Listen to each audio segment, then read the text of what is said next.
Stop scrolling if you're suffering from constipation, diarrhea, it's going back and forth, you're bloating, upset stomach, stomach cramps, and you've gone from doctor to doctor to doctor with no results, you're still stuck and you're getting worse.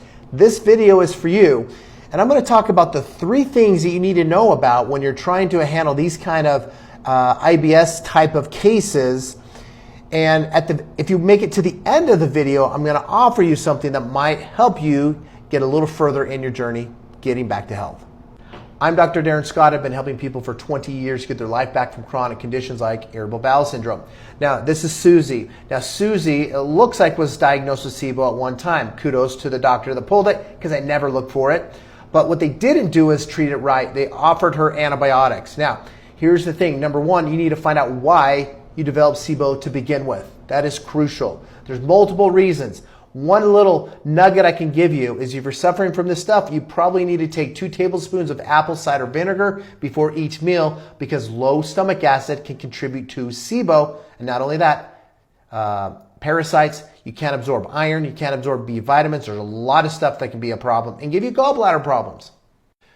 Now, what else can happen is they give you the wrong antibiotic. Probably 85 to 90% of the time, I have a patient see us and they were put on a regime. It was a wrong antibiotic. And the antibiotic depends on the type of organism it's overgrown.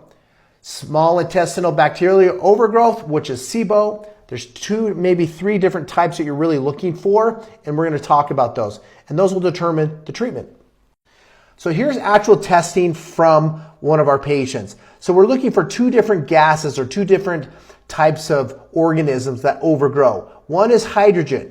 Anything over 20 parts per million is positive, and then methane. Anything over 10 is positive.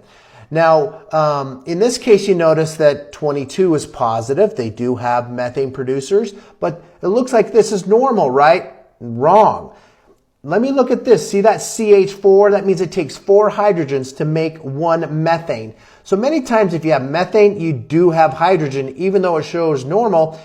Now, this patient probably only needs about 4 weeks or 1 round of 2 weeks of antibiotics to kill it. But this is only one step of the process. Here's another patient. Take a look at her hydrogen. 97, and their methane is 16. They both have these. This is a pretty significant overgrowth of the bacteria and the archaea group here. Now, this is going to take a long period of time. So, Susie, here's something you need to consider. If you only got 2 weeks of antibiotics, it wouldn't do it in this case. It wouldn't kill this. You need more. You need more rounds of antibiotics. You can only expect 20 to 30 parts per million every 2 weeks. So maybe you didn't do it long enough.